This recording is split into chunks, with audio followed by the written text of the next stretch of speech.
আসসালামু আলাইকুম রহমতুল্লাহি ওবারাকাতুহ। কাছে বা দূরে, দেশে বা প্রবাসে, যে যেখানে বসে আজকের এই আয়োজন দেখছেন, সবাইকে জানাচ্ছি আন্তরিক প্রীতি ও মোবারকবাদ।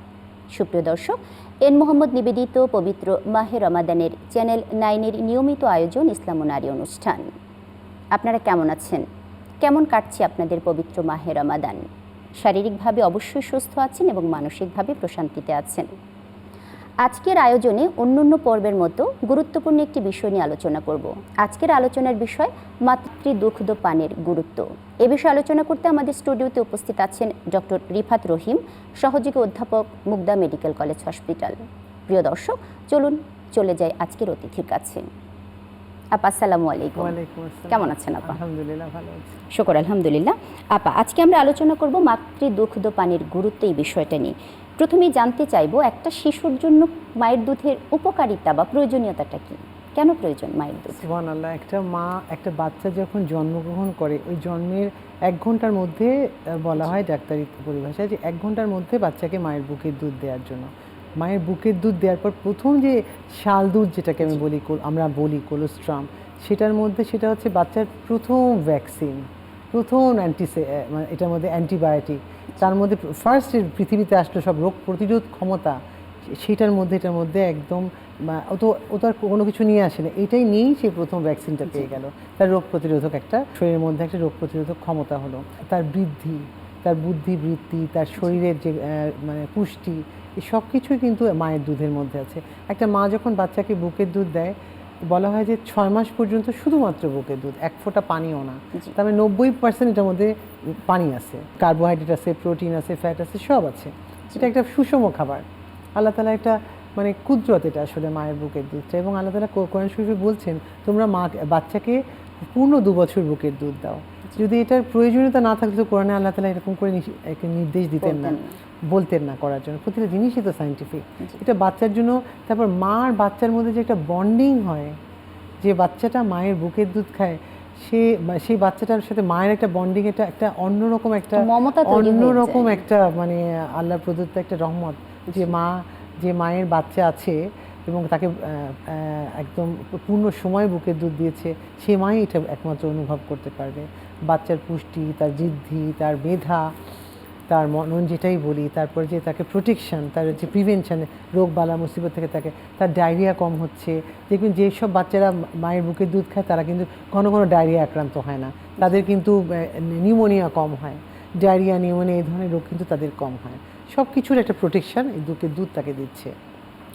সেম মায়ের জন্য কিন্তু যে মাটা বাচ্চাকে বুকের দুধ দিচ্ছে, ডেলিভারি হওয়ার 1 ঘন্টার মধ্যে যে মাত্র তার বাচ্চাটা তার নিপিলটা সাক করলো, সাথে সাথে কিন্তু তার ব্রেন থেকে অক্সিটোসিন রিলিজ হলো। এটা একটা হরমোন, সেটা কী করলো, তার ইউট্রাসটাকে কন্ট্রাক্ট করে, জরায়ুটাকে। এই জরায়ু সংকোচন করার জন্য তার ব্লিডিং কম হবে। আচ্ছা, তা নাহলে তার অনেক বেশি রক্তক্ষরণ, কিন্তু আলাদা বেশি মাত্রায় ওষুধ দেওয়া লাগছে না, আল্লাহর তরফ থেকেই তার কন্ট্রাকশন হচ্ছে। এবং তার একটা হয় কি, যখন প্রেগনেন্ট হয়, তার শরীরের মধ্যে একটা অনেক বড় চেঞ্জ হয় না, তার জরায়ুটা একদম উপরে উঠে চলে আসে, বড় হতে হতে তার শরীরের মধ্যে একটা চেঞ্জ হয়। সব কিছু এটা যখন আবার নর্মালের দিকে চলে আসে, এটা হতে 6 সপ্তাহের মতো সময় লাগে, মানে মোটামুটি একটু প্রেগনেন্সি এটা আসতে। এই যে জরায়ুটা নিচের দিকে নামবে, আমি সাব ইনভলিউশন বলি, নিচের দিকে যে নামবে, এইটাতে কিন্তু অক্সিটোসিন হেল্প করে। এবং এটা বাচ্চা যখন কিছু না, ও যখন সাফ করবে, বাচ্চা যখন মায়ের বুকের দুধটাকে টানবে, তখনই কিন্তু ওই ইম্পালসটা চলে যায় ব্রেনে। কীরকম একটা চমৎকার একটা ব্যবস্থাপনা আল্লাহ তাআলা করেছেন। কাজে মা যখন চিন্তা করবে যে আমি এবং যখন সে বাচ্চাটাকে বুকের দুধ খাওয়ায়, তখন মায়ের মধ্যে যে একটা ফিলিংস হয়, সে মাই একমাত্র বুঝতে পারে যে এটা কীরকম একটা মানে স্বর্গীয় একটা ব্যাপার, মানে আল্লাহর তরফ থেকে চমৎকার একটা বন্ডিং হচ্ছে। এবং দেখেন, শুধু মায়ের শারীরিক যে হচ্ছে হরমোনাল হচ্ছে, তার ব্রেস্ট ক্যান্সার হয় না, মায়ের কিন্তু ব্রেস্ট ক্যান্সারে প্রিভেন্ট করে। ইউট্রাসটাকে ঠিকমতো, ইউট্রাসের তো হচ্ছে না কোনো, মানে অন্য তার শরীর আগের পর্যায়ে ফেরত আসতে সাহায্য করছে।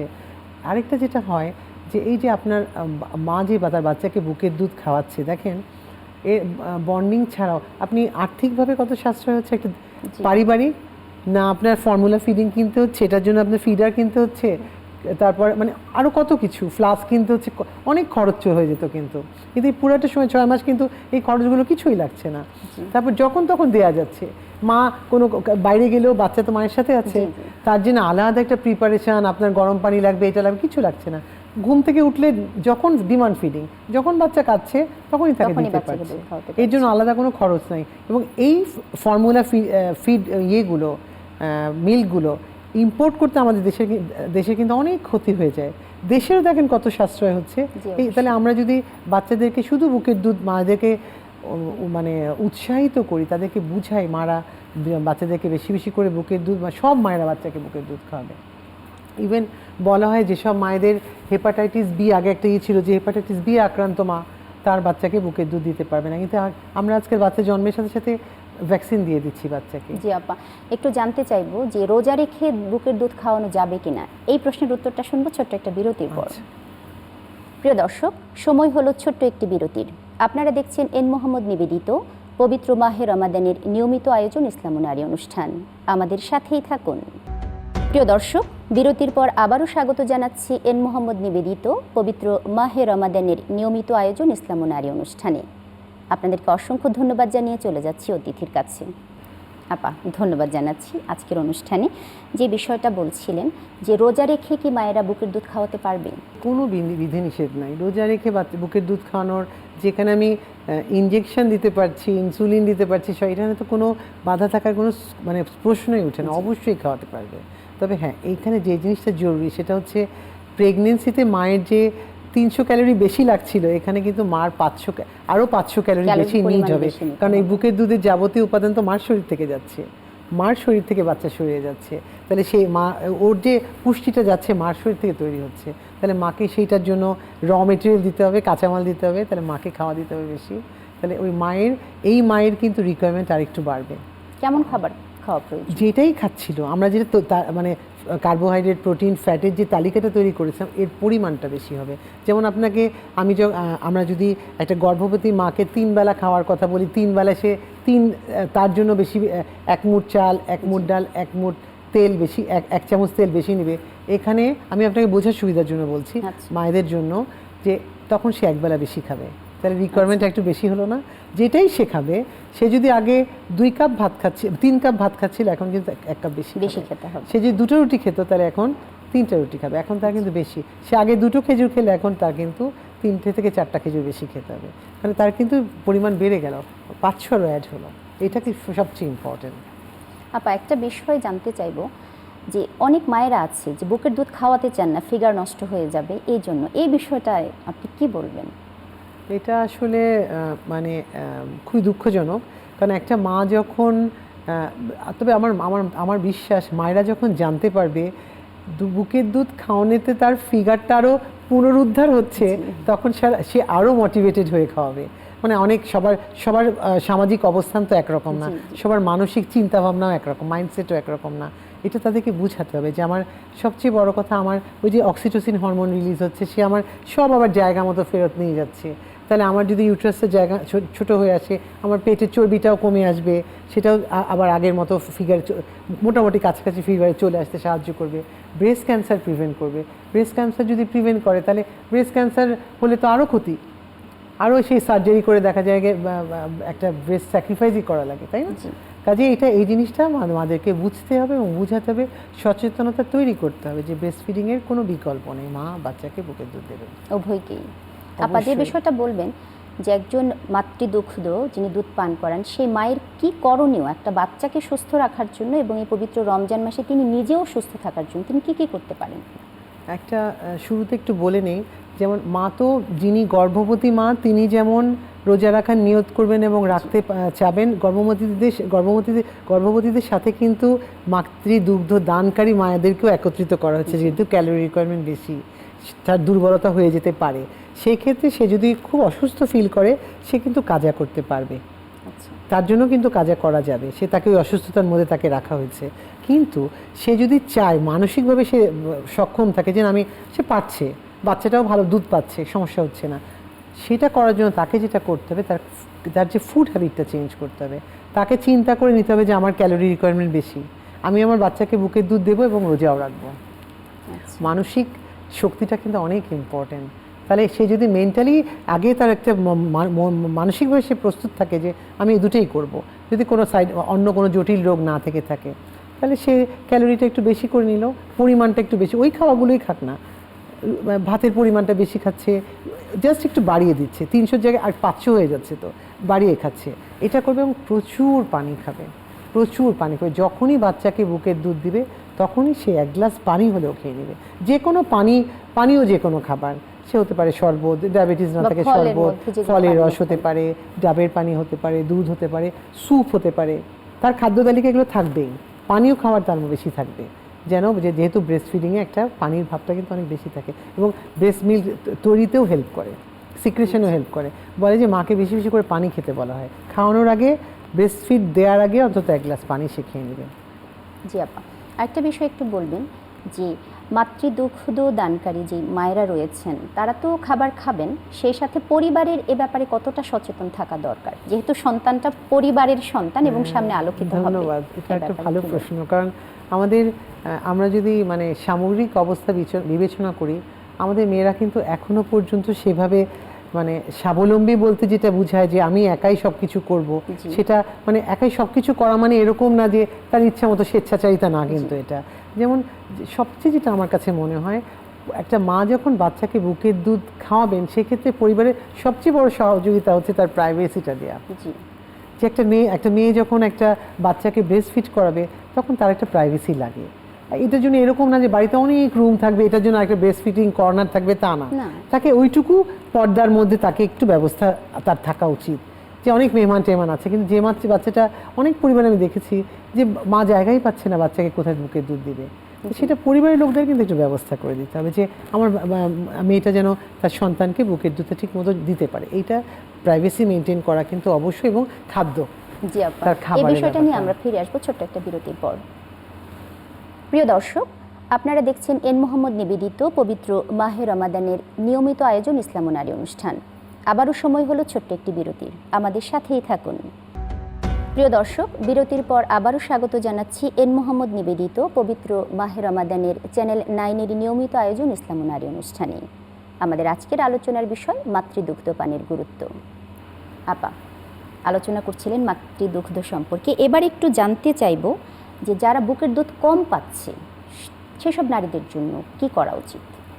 এটা তো একটা বাচ্চা যখন জন্মগ্রহণ করে, মানে একটা ডেলিভারি করালাম, সেটা হতে পারে ভ্যাজাইনাল ডেলিভারি অথবা সিজার করে আসছি, এটা জন্মের পর থেকেই অস্থির হয়ে যায় রুগীর চেয়ে বেশি রুগীর আশেপাশের লোকজন, যে আমার বাচ্চা বুকের দুধ, আমাদের যে বাচ্চা হয়েছে সে কোনো বুকের দুধ পাচ্ছে না, ও ভীষণ কান্নাকাটি করছে।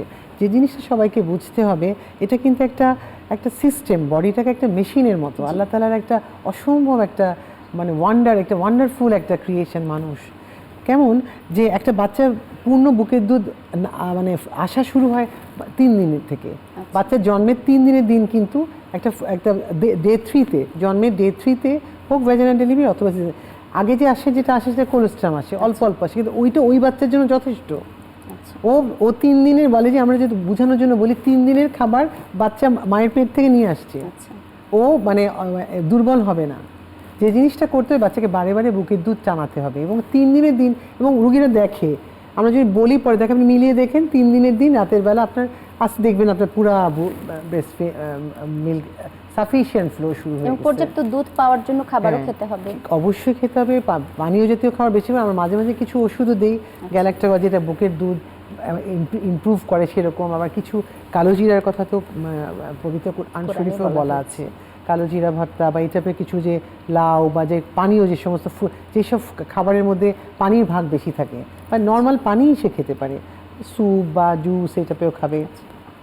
মাঝে মাঝে আমরা এটা দিয়েও থাকি, ডমপেরিডন একটা ওষুধ পাওয়া যায়, ওটা আমরা 3 দিন 4 দিন দিলেও বেশ ভালো একটা ইয়ে আসে। আরেকটা বিষয় জানতে চাইবো যে কর্মজীবী নারী যারা রয়েছে তারা কিভাবে বাচ্চাকে বুকের দুধ খাওয়াবেন, বা এক্ষেত্রে তাদের কর্মস্থলে বুকের দুধ খাওয়ানোর কোনো পরিবেশ এটা তো আসলে আমাদের দেশে এটা আমরা আসলে এখনো পর্যন্ত কেন জানি এটা পেরে উঠলাম না। কোনো জায়গায় হচ্ছে, কিন্তু সেই রকম যতটুকু মহিলাদের পক্ষ থেকে দাবি ছিল সেভাবে কোনোভাবে কেন জানি আমরা করতে পারি না। এটা আমাদের আসলে প্রাণের দাবি যে কর্মজীবী মায়েদের জন্য কর্মক্ষেত্রেই যে অনেক অনেক জায়গা আছে যে মাকে একটা লম্বা সময় থাকতে হয়, সেই বাচ্চাটাকে সে বাসায় রেখে এসে কিভাবে ম্যানেজ করবে। কিন্তু বাচ্চা সহ যদি রাখার একটা ব্যবস্থা থাকতো, যে অনেক বিদেশে বিভিন্ন উন্নত দেশে আছে, আমাদের পার্শ্ববর্তী দেশেও আছে, কিন্তু আমাদের দেশে যদি এরকম বাচ্চা রাখার একটা বেবি মানে কর্নার থাকতো, মানে বাচ্চা রাখার যে সিস্টেমটা, অথবা বাচ্চাটাকে ব্রেস্ট ফিডিং করা, অনেকে বাসা কাছে থাকে, ব্রেস্ট ফিডিং করিয়ে নিয়ে যাবে, ওরকম একটা ব্রেস্ট ফিডিং কর্নার থাকতো, তাহলে বাচ্চাকে কিন্তু মাটা গিয়ে খাইয়ে আসতে পারতো। এরকম বেশিরভাগ অফিসে কিন্তু নাই। ইভেন আমার হসপিটালে আমি কোনোদিন দেখি, আমি এরকম দেখি, মানে করতে চেষ্টা করে এখনও কেন জানি আমরা পারি নাই। ব্রেস্ট ফিডিং কর্নার আছে আউটডোরে, সেটা রোগীদের জন্য, কিন্তু যারা কর্মজীবী, যে ডাক্তাররা ডিউটি করছে, তাদের বাচ্চা সদ্যজাত কিছু বাচ্চা আছে না এসছে, এরকম ব্যবস্থা নাই। এটা অবশ্যই থাকা উচিত। এটা এই অনুষ্ঠানের মাধ্যমে আমরা একটা দাবি জানাইতে পারি যে যারা এটা সমস্ত বিভিন্ন কর্তৃপক্ষ আছেন, তারা তাদের ফিমেল যারা মহিলা যারা নারী আছেন, নারী কর্মী যারা আছেন, তাদের জন্য ব্যবস্থা করবেন। আরেকটা যেটা একটা ভালো জিনিস, যে যদি কোনো মা তার বাচ্চার জন্য মানে এক্সপ্রেস ব্রেস্ট ফিড বলে, সেটা পাম্প দিয়ে না, পাম্প দিলে আবার নিপিলটা দুধের যে নিপিলটা থাকে ওটা অনেক সময় ক্র্যাকড হয়ে যায়। আচ্ছা, পরবর্তী বাসায় গিয়ে বাচ্চা আবার ব্রেস্টটাকে সাফ করতে টানতে ওর মা ব্যথা পায় বা ঠিকমতো দুধ আসেও না। এটা করতে হবে, ওটা একটা ব্রেস্ট এক্সপ্রেস ব্রেস্ট মিল্ক হিসেবে চেপে কিন্তু ব্রেস্টটা দুধটা গেলে কিন্তু রেখে আসা যায়। এটা মানে যারা বাচ্চা জন্মানোর পর যদি যারা স্বাস্থ্যকর্মী থাকে তাদের বা ডাক্তাররা থাকেন, তাদের একটু সহায়তা চেলেই কিন্তু মা শিখে যেতে পারে। খুবই একটা সোজা পদ্ধতি এটা, যে পাম্প দিয়ে না করে হাত দিয়েই কিন্তু দুধ একটা এমন একটা যে পাত্রে রাখতে হবে, যে পাত্রটা ঢেকে রাখা যাবে, খোলা রাখা যাবে না। খোলা রাখলে আবার এটা জীবাণু সংক্রমিত হতে পারে। এই দুধটা রেখে আসলো, এই দুধ কিন্তু একেবারে 24 ঘন্টা বাইরের টেম্পারেচারে ভালো থাকে, রেখে আসতে পারে। কারণ গিয়ে তো বাচ্চাটাকে খাওয়ালো, মানে সে যখন নাই, উনি তো বাসায় থাকছেন না, যিনি আছেন তার কাছে দিয়ে আসলো। এমনও করতে পারে একটার মধ্যে বা কয়েকটা পাত্রে দিয়ে দিতে পারে, যে এক একবার এক একটা নিয়ে খাওয়ালো। যে ওর অ্যাবসেন্স, ধরেন একটা মা 8 ঘন্টা থাকবে না, এই 8 ঘন্টার মধ্যে সে 4টা বা 5টা পাত্রে আলাদা আলাদা করে আসতে পারে, আলাদা করে, একবার এটা না দিয়ে, তাহলে ওটা কন্টামিনেশন হওয়ার, মানে জীবাণু সংক্রমিত হওয়ার চান্স থাকে। আলাদা আলাদা পটে দিল, একটু হালকা কুসুম গরম একটু পানির মধ্যে পাত্রটা জাস্ট রেখে তারপর বাচ্চাটাকে খাওয়ালো। এটা করা যেতে পারে। ইভেন মা যদি ঢাকার, ধরেন মা ঢাকায় চাকরি করে, বাচ্চা ঢাকায় আছে, মাকে চিটাঙে যেতে হলো, মা কিন্তু এটা ফ্রিজেও রেখে যেতে পারে। এরকম বুকের দুধ কিন্তু মানে নর্মাল বাইরের টেম্পারেচারে 24 ঘন্টা তো ভালো থাকে, ফ্রিজেও রাখা যায়। রেখে বের করে একটু জাস্ট একটু মানে চুলায় গরম করা না, একটু হালকা কুসুম গরম পানির মধ্যে পাত্রটা দিলেই কিন্তু একটু নাড়াচাড়া করলে ওটা গরম। অনেকের ধারণা যে দুধ নষ্ট হয়ে যায়। একদম না, একদম না, এটা একদমই মানে এটা আল্লাহ তাআলার এত বড় কুদরত।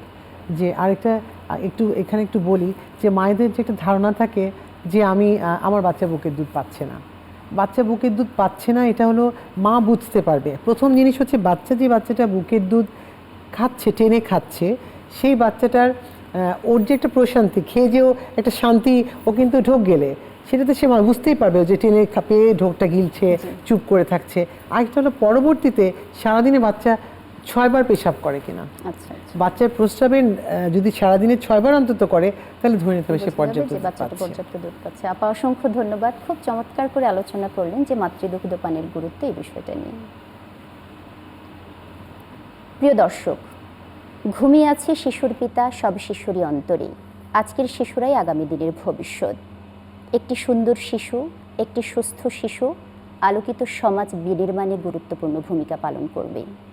মায়ের বুকের দুধের পুষ্টি নিয়ে আগামীর শিশুরা বেড়ে উঠুক, এই প্রত্যাশা জানিয়ে, সবার প্রতি নিরন্তর শুভকামনা জানিয়ে আজকের আয়োজন এখানেই শেষ করছি। ভালো থাকবেন, সুস্থ থাকবেন এবং সব সময় কল্যাণের পথে থাকবেন। আল্লাহ হাফেজ। আসসালামু আলাইকুম ওয়া রাহমাতুল্লাহি ওয়া বারাকাতুহু।